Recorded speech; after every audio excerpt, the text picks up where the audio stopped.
ایک دل دہلا دینے والی بات سن لیجئے، دل دہلا دینے والی بات۔ نبی علیہ السلام فرماتے ہیں ایک مرتبہ جبرائیل علیہ السلام میرے پاس آئے اور قیامت کی ہولناکیوں کے بارے میں اتنا بتایا، اتنا بتایا، اتنا ڈرایا، اتنی خوفناک منظر کشی کی تو میں رونے لگ گیا۔ میں نے کہا جبرائیل کہ اللہ تعالیٰ نے میرے اگلے پچھلے گناہوں کو معاف نہیں کر دیا؟ یہ بات سن کر جبرائیل علیہ السلام نے عرض کی یا رسول اللہ، قیامت کے دن کی ہیبت کے احوال ایسے زیادہ ہوں گے آپ اپنی مغفرت کو بھول جائیں گے۔ قیامت کے دن کی ہولناکیاں اتنی زیادہ ہوں گی۔ اللہ اکبر کبیر۔ نبی علیہ السلام کے ذریعے ہمیں پیغام دیا جا رہا ہے۔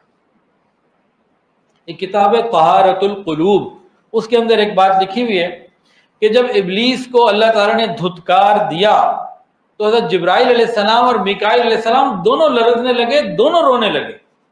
دھتکارا گیا ابلیس کو، فخرج منہا فإنک رجیم وإن علیک لعنتی الی یوم الدین، دفع دور ہو جاؤ، قیامت تک کے لیے میری لعنت ہے تیرے اوپر۔ یہ فرمان ہے ابلیس کے اوپر، شیطان کے اوپر۔ ڈر رہے ہیں جبرائیل اور میکائیل، خوف سے لرز رہے ہیں۔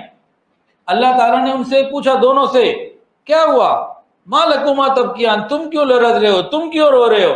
کہنے لگے اللہ ہم آپ کی اس خفیہ تدبیر سے امن میں نہیں ہیں کہ یہ بھی تو اس نے عبادتیں کی تھی، طاؤس الملائکہ تھا اور اس نے چپے چپے پہ سجدے کیے ہوئے تھے، تو یہ آج اس طرح راندہ درگاہ ہو گیا تو ہم بھی تو امن میں نہیں ہیں۔ اللہ تعالیٰ نے فرمایا ہاں ایسے ہی ہونا چاہیے اور تمہیں میری تدبیر سے امن میں رہنے کی کوئی ضرورت نہیں، خوف رکھنا چاہیے۔ ایک مرتبہ جبرائیل علیہ السلام نیچے تشریف لائے نبی علیہ السلام سے ملاقات کے لیے۔ جبرائیل علیہ السلام کانپ رہے ہیں، بری طرح کانپ رہے ہیں اور غلاف کعبہ کو پکڑ کر یوں اللہ سے مانگ رہے ہیں الہی و سیدی لا تغیر اسمی ولا تبدل جسمی، اے میرے اللہ، اے میرے سردار، میرے نام کو مت بدلنا، میرے جسم کو مت بدلنا۔ نبی علیہ السلام بڑے حیران ہیں، جبرائیل یہ کیا مانگا آج؟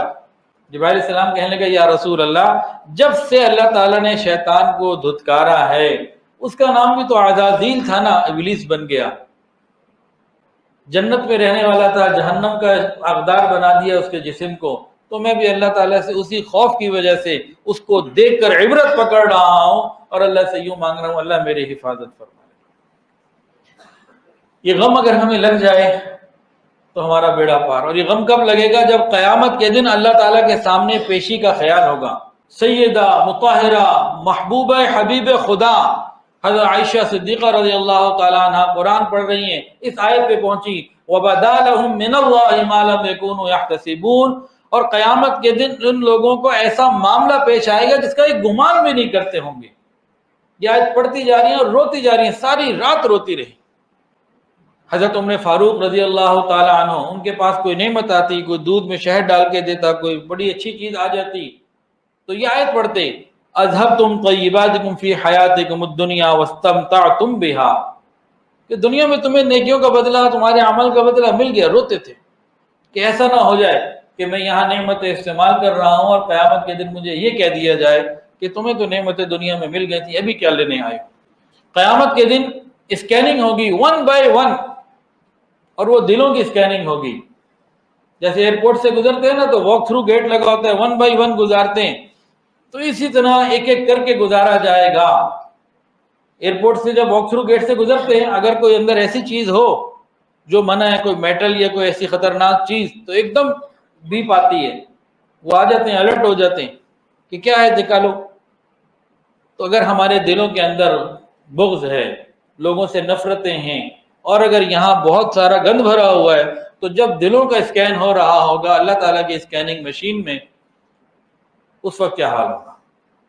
انسان گزر رہا ہوگا، یوں کہا جائے گا، قرآن کے اندر آتا ہے وَلَقَدْ جِئْتُمُونَا فُرَادَىٰ كَمَا خَلَقْنَاكُمْ أَوَّلَ مَرَّةٍ، ایک ایک کر کے لایا جائے گا، اور جب گزارا جائے گا پھر کہا جائے وَقِفُوهُمْ إِنَّهُمْ مَسْئُولُونَ، اس کو روک لیجئے، اس سے ذرا آپ نے پوچھ گچھ کرنی، اس کو روک لیجئے۔ کچھ گزر رہے ہوں گے، کچھ کو روکا جا رہا ہوگا، وَقِفُوهُمْ، اس کو روک لیجئے، یہ حاجی صاحب کو روک لو، اس طالب علم کو روک لو، یہ مولانا کو روک لو، یہ اس دکاندار کو روک لو، یہ اس جناب مارکیٹ کے صدر کو روک لو، اور یہ فلاں کو روک لو۔ ان کے دل کے اندر میری محبت نہیں تھی، دکھاوا تھا، ریاکاری تھی، اور نہ معلوم کیا کیا چیزیں اس وقت نکل کے آئیں گی۔ تو بھائی اس وقت سے پہلے ہمارے لیے ضروری ہے کہ ہم اپنا ایک انوکھا سفارشی بنا لیں۔ حدیث کے اندر آتا ہے قیامت کے بعد جب جہنمیوں کو جہنم میں ڈال دیا جائے گا تو کچھ لوگ اپنی سزا بھگت کے باہر آئیں گے، کچھ جہنمیوں کو کوئی نہ کوئی پہچاننے والا بعد میں سفارش کر کے بلا لے گا، لیکن پھر بھی کچھ لوگ رہ جائیں گے جو باہر نہیں آ رہے ہوں گے ایمان والے، اور کوئی ان کی جان پہچان والا بھی نہیں ہوگا جو انہیں نکال سکے۔ تو ایک وقت آئے گا، وہ کروڑوں سال بعد آئے، اربوں سال بعد آئے، کھربوں سال جہنم میں روسٹ بننے کے بعد آئے، تاہم ایک وقت وہ آئے گا کہ جب اس کی آنکھ کا آنسو اللہ تعالیٰ سے شفاعت کرے گا، اللہ میں ایک چھوٹا سا ایک آنسو نکلا تھا، اس کی پلکوں کا ایک بال بھیگ گیا تھا اس آنسو سے، اللہ میں سفارش کرتا ہوں کہ یہ تیری محبت میں یا تیرے خوف سے ایک مرتبہ رویا تو تھا۔ اللہ تعالیٰ آنکھ کے پلکوں کے اس بال کی گواہی پر اس بندے کو جنت عطا فرما دیں گے۔ تو بھئی سر سلامت ہے، اللہ کے دربار میں جھکا کے رونا سیکھ لیں، آنکھیں سلامت ہیں، ان سے کو دو آنسو نکالنے کی جھوٹی موٹی پریکٹس اللہ کے سامنے کر لیں، کوئی نہ کوئی طریقہ تو ایسا بنا لیں کہ ہماری آنکھوں سے کوئی آنسو آ جائے۔ قیامت ہم سے دنیا میں دو بندوں کے سامنے ذلت برداشت نہیں ہوتی، قیامت کے دن ساری مخلوق کے سامنے رسوائی کو کیسے برداشت کریں؟ ہم سے تو دنیا کی دھوپ برداشت نہیں ہوتی، قیامت کی دھوپ کو کیسے برداشت کریں؟ تو بہتر ہے کہ ابھی ہم اللہ کے سامنے رونے دھونے والا عمل کر لیں، اور ہماری آنکھوں سے آنسو نکل جائے، چلو شکل ہی بنائیں، اللہ تعالیٰ سے مانگیں اللہ بس اپنی رحمت فرما دیجیے، اللہ اگر آپ کی رحمت کی نظر نہ ہوئی، اللہ ہمارا کوئی کام ٹھیک نہیں ہے، اللہ قیامت کے دن گناہگار فاعترفوا بذنبہم گناہوں کا اعتراف کریں گے جو اہل جہنم ہوں گے، اللہ ہم دنیا میں اعتراف کرتے ہیں اپنے گناہوں کا خطاؤں کا، اللہ بس رحمت فرما دیجئے، اے الہ العالمین اگر آپ نے ہم پر رحمت نازل نہ کی اللہ ہم تباہ و برباد ہو جائیں گے۔